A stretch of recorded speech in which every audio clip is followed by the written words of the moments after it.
원래 이 영국의 동인도 회사 설립 자체는 보다 2년 더 빨랐던 것으로 알려져 있습니다. 1600년대 중반까지 치고 나갈 동안 도대체 그 사이에 영국은 뭘 하고 있었을까요?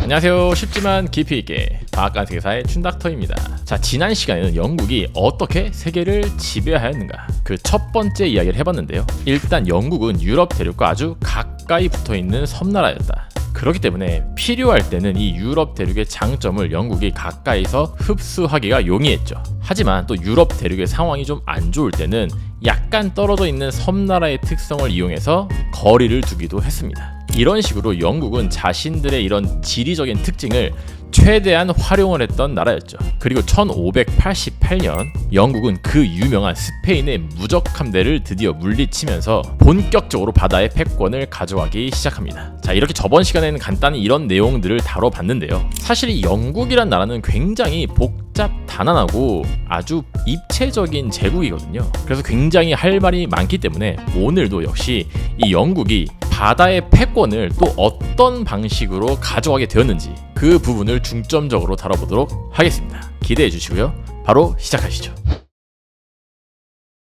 자, 때는 1588년 스페인의 무적 함대를 칼레 해전에서 드디어 물리치게 된 영국. 이제는 당연히 자신감을 가지고 본격적으로 바다로 진출을 하기 시작합니다. 특히나 영국은 이 대항해 시대에서 사실 출발이 늦었던 약간 후발주자였단 말이에요. 그렇기 때문에 영국은 이러한 자신들의 불리함을 극복하기 위해서 바다 진출에 있어서 민간 해적들 출신인 사략선들을 굉장히 잘 활용했습니다. 일단 이 사략선이라는 집단은 해적 출신이다 보니까 굉장히 현실적이고 민첩한 그런 특징과 장점을 가지고 있었단 말이에요. 그래서 이들은 스페인과 포르투갈에 금과 은을 잔뜩 싣고 가던 배들을 아주 재빠르게 습격을 해서 금과 은을 쏙 빼먹고 도망치는 그런 전술을 아주 잘 활용했습니다. 어떻게 보면 굉장히 효율적인 약탈 방식이었죠. 그리고 이 사략선들의 또 다른 장점은 해적 출신이다 보니 당연히 치고 빠지는 게릴라 전법에도 굉장히 강했거든요. 그렇기 때문에 스페인과 포르투갈과 국지적으로 만난 소규모 전투, 이런 자잘한 전투에서는 영국이 승리하는 경우가 굉장히 많았습니다. 자, 이렇게 사략선들의 활약 덕분에 스페인과 포르투갈이 이 영국을 상대하는 게 점점 껄끄러워진 그런 상태가 되었고요. 덕분에 영국은 이 북아메리카의 동부 지역이라든지 아니면 무역에 있어서 가장 중요했던 이 대서양의 어떤 무역 네트워크 이런 것들도 좀 더 확장을 할 수가 있었던 것이죠. 자, 그렇다면 과연 이 사략선의 활약이 영국의 해상 진출에 있어서 긍정적인 효과만 불러왔을까요? 그렇지 못했습니다. 왜냐하면 기본적으로 이 사략선을 활용한다는 것은 기본 전술이 사실상 약탈이라는 이야기거든요. 근데 사실 이 대항해 시대에 유럽이 발전을 할 수 있었던 가장 큰 이유는 이 신대륙 새로운 땅을 개척을 하고 또 새로운 무역을 개척했던 것이었죠. 이렇게 개척을 하면 새로운 경제가 활성화되고 또 새로운 공급원이나 수입원이 생길 수 있게 되는 거란 말이에요. 쉽게 말해서 생산적인 활동과 공간이 확장되는 그런 과정이었기 때문에 유럽이 발전할 수 있었던 것이에요. 그런데 만약에 이 사략선들처럼 그냥 계속 약탈만 하고 빼앗기만 한다면 이것은 결국 소모적인 방향으로만 갈 수 없게 되겠죠. 그래서 시간이 지날수록 이 사략선들의 활약은 점점 한계에 부딪히게 되고 이 소모적인 약탈이 결국 나중에 가서는 남는 게 별로 없어지게 되는 것입니다. 그리고 이러한 한계점을 영국 역시 명확하게 인지를 하고 있었던 것이죠. 자, 그래서 영국은 이 사략선의 한계를 극복하고자 기존의 방식과는 또 다른 새로운 방식을 시도를 하게 되는데요. 그것이 바로 그 이름도 유명한 바로 동인도 회사의 설립이 되는 것입니다. 자, 동인도 회사.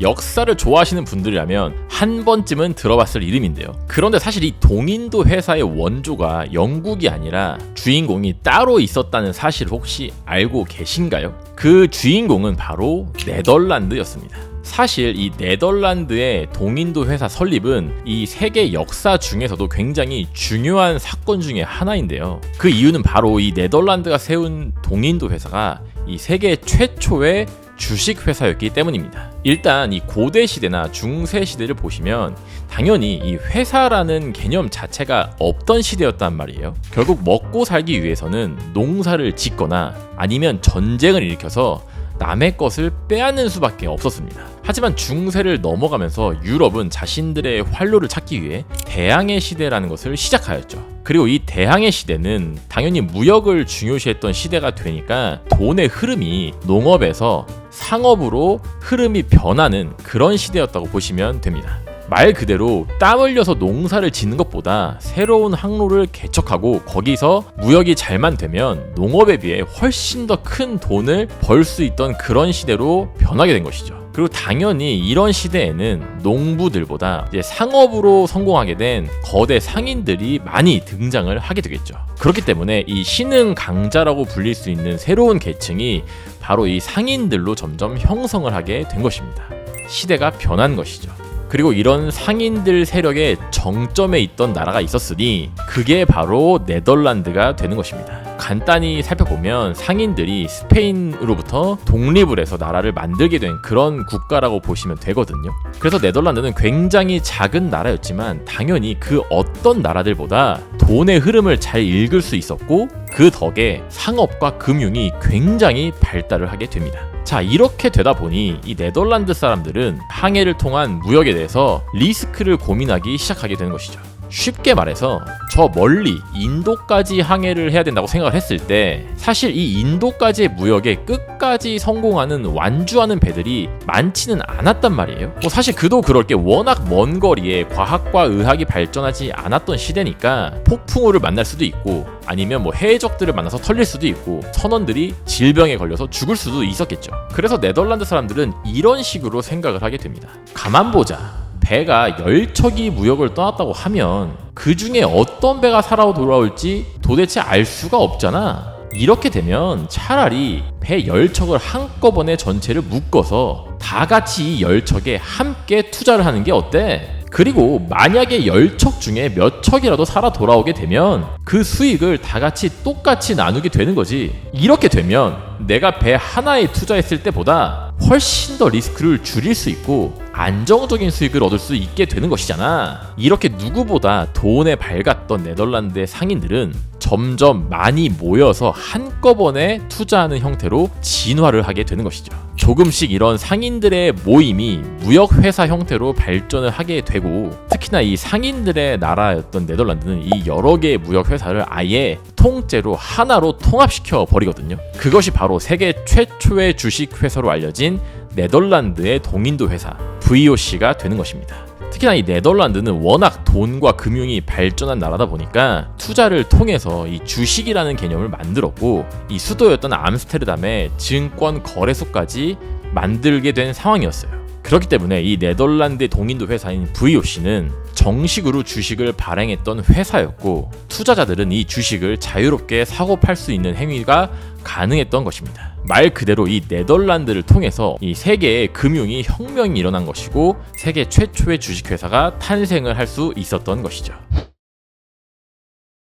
자, 잠깐 네덜란드로 이야기가 샜는데 그렇다면 영국의 동인도 회사는 과연 어떻게 설립이 된 걸까요? 이게 사실 좀 재밌는 게 원래 이 영국의 동인도 회사 설립 자체는 네덜란드보다 2년 더 빨랐던 것으로 알려져 있습니다. 1600년에 영국의 여왕이었던 엘리자베스 1세가 특별 허가로 이 영국의 동인도 회사인 이스트 인디아 컴퍼니라 불리는 EIC가 설립이 된 거거든요. 네덜란드는 그로부터 2년 뒤인 1602년에 네덜란드 동인도 회사인 VOC가 설립이 된 것입니다. 하지만 아까도 말했듯이 영국의 EIC 같은 경우에는 네덜란드의 VOC처럼 정식으로 주식을 발행했던 그런 주식회사 형태는 처음엔 아니었어요.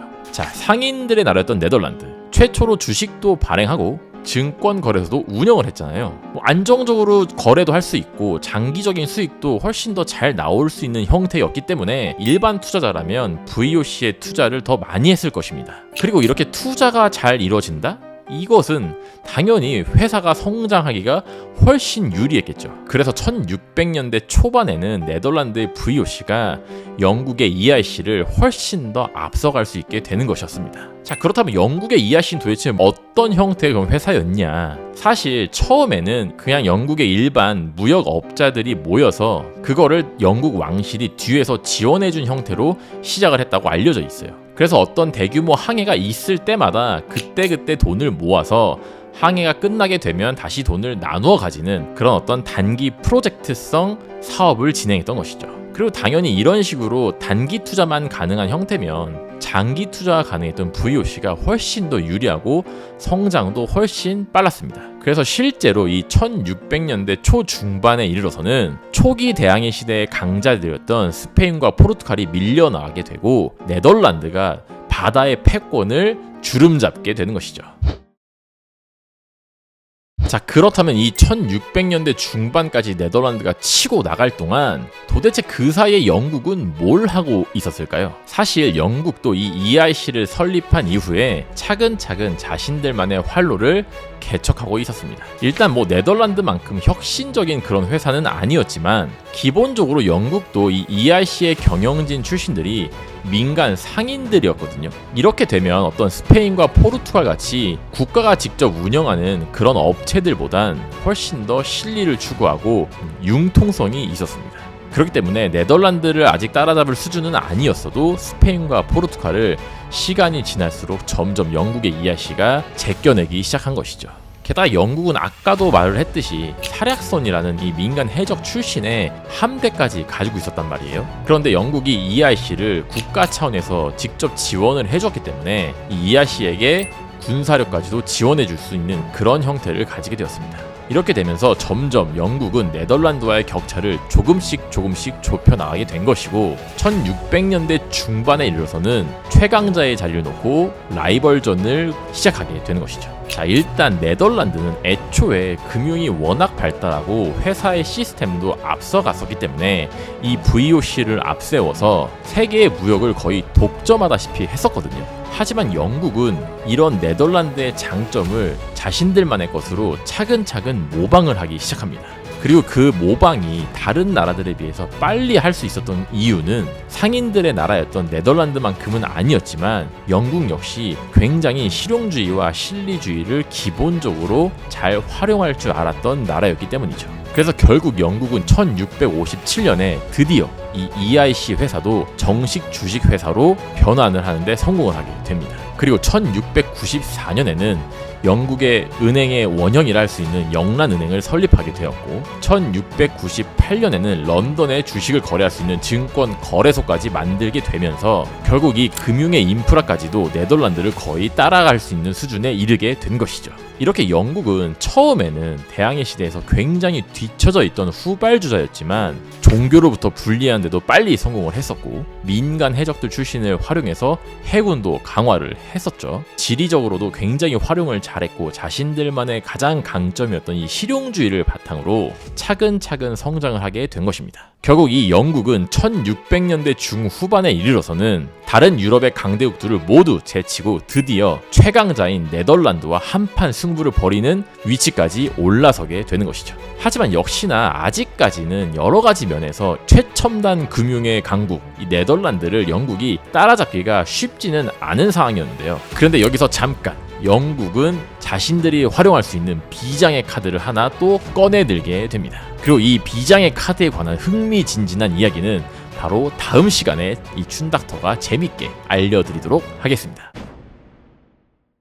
안녕하세요. 쉽지만 깊이 있게 방앗간 세계사의 춘닥터입니다. 자, 대영제국은 어떻게 세계를 삼켰는가? 춘닥터가 지금 시리즈로 재밌게 진행 중인데요. 오늘은 1600년대를 지배했던 나라 최강의 금융 강국 바로 네덜란드와 이 영국이 어떻게 경쟁을 했는지에 관해 이야기해볼까 합니다. 사실은 이 네덜란드가 영국보다 훨씬 더 앞서 있는 상황이었거든요. 그걸 과연 어떻게 영국이 따라잡았는지 함께 알아보도록 하시죠. 렛츠고! 자, 때는 1600년경의 시대. 이때 세계의 바다를 지배했던 주인공은 바로 상인들의 나라 네덜란드였습니다. 사실 이 네덜란드는 대한민국 땅 크기의 약 40% 정도 크기밖에 안 되는 굉장히 작은 나라였는데요. 하지만 이 작은 나라는 세계 최초로 주식을 거래하는 증권 거래소도 만들었고, 쉽게 말해서 세계 최초로 금융혁명을 일으킨 나라라고 할 수 있는 것이죠. 그리고 그런 네덜란드가 세운 주식회사가 바로 그 유명한 네덜란드의 동인도 회사인 VOC가 되는 것입니다. 자, 이 VOC는 우리가 생각하는 그런 일반적인 주식회사의 형태는 아니었는데요. 일단 이 회사는 네덜란드 정부의 전폭적인 지원 아래 싸울 수 있는 군사력도 갖추고 있었고, 또 식민지와 무역협정 같은 것들을 하기 위한 일부 외교권도 갖고 있었던 말 그대로 엄청나게 힘이 센 그런 회사였습니다. 쉽게 말해서 이윤을 추구할 줄 아는 기업과 국가의 힘이 합쳐진 그런 복합적인 형태라고 할 수 있는 것이죠. 게다가 이 네덜란드는 당시에 배를 만드는 기술력도 세계 최고였거든요. 그래서 이렇게 앞서가 있는 금융의 힘과 또 동인도 회사, 그리고 네덜란드의 조선술이 합쳐지면서 이 네덜란드는 명실상부 1600년대에 바다의 왕으로 자리 잡게 되는 것이죠. 자, 그렇다면 이런 상황에서 도대체 영국은 어떻게 네덜란드를 따라잡을 수 있게 되었을까요? 먼저 영국은 자신들이 세웠던 동인도 회사인 EIC를 변화시키기 시작합니다. VOC와 달리 영국의 EIC는 처음부터 주식회사의 형태가 아니었거든요. 하지만 영국은 최대한 이 네덜란드 시스템을 모방하기 시작했고, 1600년대 중후반 정도에 이르러서는 이 EIC라는 회사를 정식 주식회사로 전환시키게 됩니다. 그리고 이제 영국은 네덜란드를 따라잡기 위한 비장의 카드를 꺼내들게 되는데요. 그것은 이름하여 바로 항해 조례. 자, 때는 1651년. 당시 영국의 수장이었던 올리버 크로멜은 의회에서 법을 통과하면서 이 항해 조례라는 법을 정식으로 공표하게 됩니다. 첫째, 영국과 영국 령의 영토에서 들어오는 물품은 모두 영국의 배로만 실을 수 있다. 그리고 두 번째, 혹시 영국으로 다른 나라의 선박이 물건을 싣고 들어올 경우에는 일정 비율의 관세를 반드시 부과해야 한다. 자, 이것은 결국 영국이 자신들의 영역에서 무역을 할 때는 반드시 영국산 배를 사용해야만 무역을 하게 해주겠다. 그리고 만약에 이것을 지키고 싶지 않으면 돈을 더 내고 무역을 해라. 쉽게 말해 영국의 무역을 보호하는 그런 법이었는데요. 자, 이것을 통해서 영국은 과연 뭘 노렸냐면 바로 네덜란드의 가장 큰 주특기였던 중개무역을 원천 차단하는 것이었습니다. 자, 아까도 말했듯이 네덜란드는 당대 최고의 조선술을 가진 나라였단 말이에요. 가격은 싸면서 품질도 좋은 그런 최고의 가성비 좋은 배를 만들 수 있었다는 뜻입니다. 자, 이렇게 되면 다른 나라들 같은 경우에도 무역을 할 때 가성비가 좋고 질 좋은 이런 네덜란드산 배를 사용하는 게 자신들의 마진을 남기기에도 훨씬 유리한 상황이었겠죠. 그래서 점점 더 많은 나라들이 이 네덜란드산 배를 자발적으로 사용을 하게 되면서 네덜란드는 자신들의 배를 이용한 중개 무역이 점점 더 규모가 커지게 된 것입니다. 하지만 영국이 딱 이 항해 조례를 발표하게 되면서 무조건 영국산 배만 강제로 사용을 해야 되잖아요. 이렇게 되면 중개무역을 활개치고 다녔던 네덜란드로서는 엄청나게 큰 타격을 받을 수밖에 없었던 것이죠. 쉽게 말해서 배를 아무리 좋고 싸게 만들어도 강제로 법을 때려서 못 쓰게 만들어 버리니까 이건 네덜란드 입장에서는 사실 무슨 반칙을 당하는 그런 기분이 들었겠죠. 하지만 반대로 이 영국 같은 경우에는 항해 조례 이후에 미친 듯이 배를 만들기 시작했습니다. 당연히 처음에는 네덜란드에 비해서 어떤 배를 만드는 기술력 자체도 떨어졌기 때문에 배를 만드는 과정에서 많은 부작용이라든지 아니면 가성비가 떨어지는 그런 일들이 많았겠죠. 하지만 물량 앞에 장사 없는 법이죠. 이 배를 계속 미친 듯이 만들기 시작하니까 점점 영국도 경험치가 쌓이게 되면서 이 조선업과 해운업이 영국에서 크게 성장을 하기 시작하는 것입니다. 지금 세계 경제에서도 보호무역 또는 이 관세 전쟁이라는 그런 개념 자체가 1600년대경에 이 개념을 영국이 처음 시도한 것이나 마찬가지인 것이죠. 그리고 이 항해 조례의 효과는 생각보다 컸기 때문에 압도적이었던 이 네덜란드의 무역 패권에도 서서히 균열이 가기 시작하는 것입니다. 자, 이렇게 되면 네덜란드도 앉아서 가만히 당할 수만은 없었겠죠. 결국 이 항해 조례를 계기로 네덜란드도 참지 못하고 화를 내기 시작하면서 영국과 빵 하고 충돌을 하게 되는 것인데요. 그것이 바로 3번에 걸쳐 싸운 것으로 알려져 있는 영국 네덜란드 전쟁이 되는 것입니다.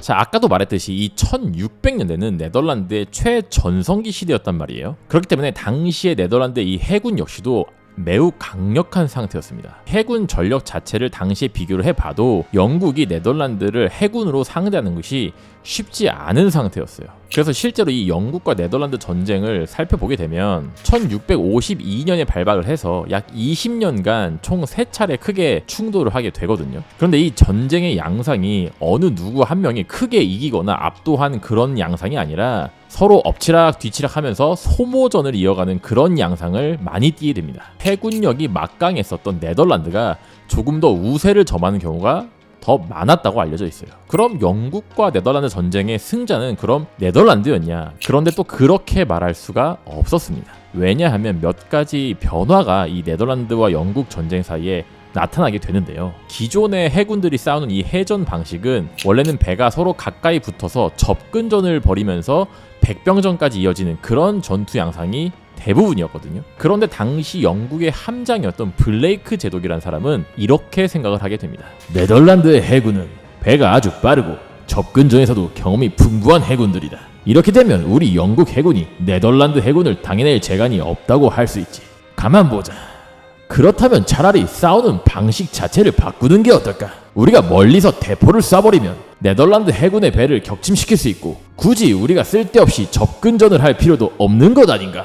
이렇게 해서 나오게 되는 것이 바로 수십 문의 대포를 장착한 아주 덩치가 큰 배인 전열함이 되는 것입니다. 뭐 옛날에 우리가 영화나 만화를 보게 되면 이 전열함들이 대포를 쏘게 되려면 배의 옆면에서 대포가 나가야 되잖아요. 그렇게 해서 만들어진 전술이 바로 배들이 옆으로 길게 줄을 지어서 대포를 쏘게 되는 그런 라인전 형태의 전술이 생겨나게 되는 것이죠. 이 영국 네덜란드 전쟁은 해전의 역사를 보더라도 이 해상 전투의 패러다임을 바꾼 그런 전쟁이 되는 것입니다. 그런데 여기서 잠깐 재밌는 사실을 하나 더 이야기하고 가려고 하는데요. 사실 이 해상 전투 방식의 패러다임의 전환이 동양에서 먼저 이루어졌다는 사실을 알고 계신가요? 그렇습니다.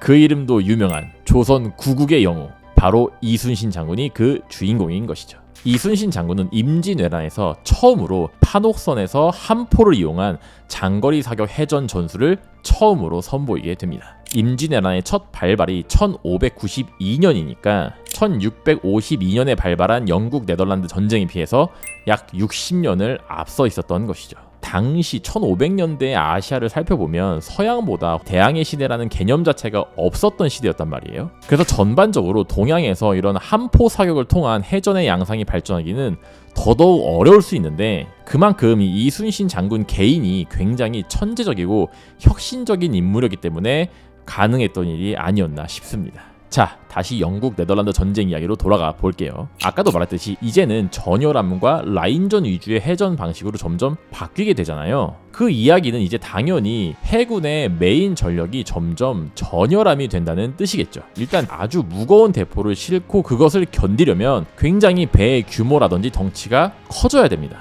그리고 이렇게 덩치가 큰 전열함을 운용을 하기 위해서는 크기를 견딜 수 있는 수심이 깊은 바다를 갖고 있는 그런 항구가 필수적인 요소였어요. 그런데 문제는 네덜란드는 굉장히 작은 나라였고 바다의 사용도 한계가 있었는데 특히 네덜란드 앞바다에는 수심이 깊은 항구가 있을 수가 없는 환경이었습니다. 그래서 이 지리적인 특성상 네덜란드는 이 전열함을 점점 잘 만들지 못하게 되거든요. 그런데 점점 전 세계 해군의 진화는 전열함으로 가는 그런 흐름이었기 때문에 네덜란드의 해군은 1700년대에 이르려면 그 트렌드를 따라가지 못해서 점점 퇴보하게 되는 것입니다. 반면에 영국 같은 경우에는 기본적으로 수심이 깊은 항구가 굉장히 많이 있었고 거기에 항해 조례 이후로 계속 배를 미친 듯이 만들었잖아요. 그래서 배를 만드는 기술도 계속 발전을 했기 때문에 1700년대에 이르러서 영국은 전열함을 대규모 갖추게 되는 정말 최강의 해군 전력을 갖추는데 성공을 하게 되는 것이죠.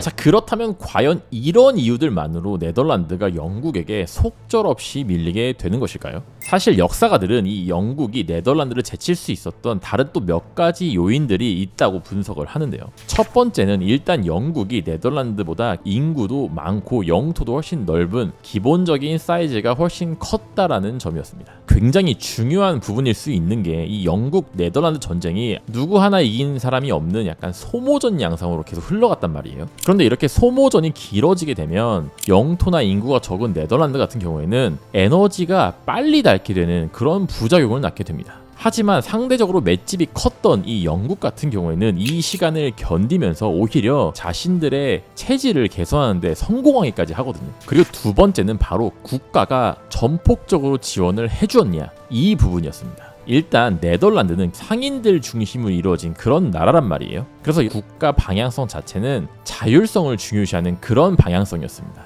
그래서 자신들의 동인도 회사였던 이 VOC를 경영하는 방식도 기본적으로 민간인들에게 이 회사의 경영을 거의 전적으로 맡기고, 네덜란드 정부는 자원을 대준다거나 군사를 대준다든지 이렇게 뒤에서 지원을 해주는 그런 형태였어요. 하지만 영국은 네덜란드와는 다르게 소수 엘리트 정치 체제인 의회 정치가 주로 자리를 잡고 있었던 그런 나라였습니다. 그래서 영국은 실용주의도 강했고 민간 상인들을 충분히 존중은 해줬지만, 반면에 국가 정책 자체는 의회가 이끌어야 된다고 강하게 생각하는 그런 면이 있었어요. 그래서 영국은 자신들의 동인도 회사였던 이 EIC도 민간 경영인들에게 완전히 맡기지 않고 의회에서 지속적으로 개입을 하면서 지원을 해주는 그런 형태였습니다. 자, 이렇게 되면 어떤 차이가 발생을 하게 되냐면, 자율에 맡긴 민간인들의 경영 방식은 초반에는 단기적인 성과를 내기가 굉장히 좋습니다. 하지만 중장기적으로 봤을 때는 국가가 직접 개입을 해서 지원을 해준 게 훨씬 체력이 좋을 수 있습니다. 민간인들은 이윤 추구가 거의 목적이 되기 때문에 경제가 안 좋아진다거나 회사 상황이 안 좋게 되면 흩어져 버릴 수 있는 위험이 있단 말이에요. 하지만 국가가 뒤에서 지속적으로 지원을 해주는 영국 같은 경우에는 경제가 안 좋거나 아니면 회사 상황이 안 좋아지더라도 국가의 힘으로 버틸 수가 있었던 것이죠. 그리고 결국 이것은 시간이 지날수록 점점 큰 차이를 만들어내게 되는 것입니다. 그래서 1600년대에서 1700년대 약 100년이 지나면서 네덜란드의 VOC는 점점 자신들의 한계에 부딪히면서 성장이 더디게 된 것이죠. 하지만 국가 경영과 민간 경영이 절묘하게 조합된 약간 공기업 느낌의 영국의 EIC 같은 경우는 장기적으로 차근차근 더 성장을 할 수 있게 되는 것입니다. 결국 1700년대에 이르러서는 이렇게 여러 가지 이유들로 인해서 영국이 드디어 네덜란드를 완전히 밀어내고 바다의 패권 국가로 올라서게 되는 것이죠. 자, 오늘은 이렇게 영국과 네덜란드의 1600년대 패권 전쟁에 관한 이야기를 해보았습니다. 어떻게 좀 재미가 있으셨나요? 그렇다면 구독과 좋아요, 알림 설정도 눌러주시고요. 춘닥터는 다음 시간에 또 대영 제국 이야기로 만나 뵙도록 하겠습니다. 안녕!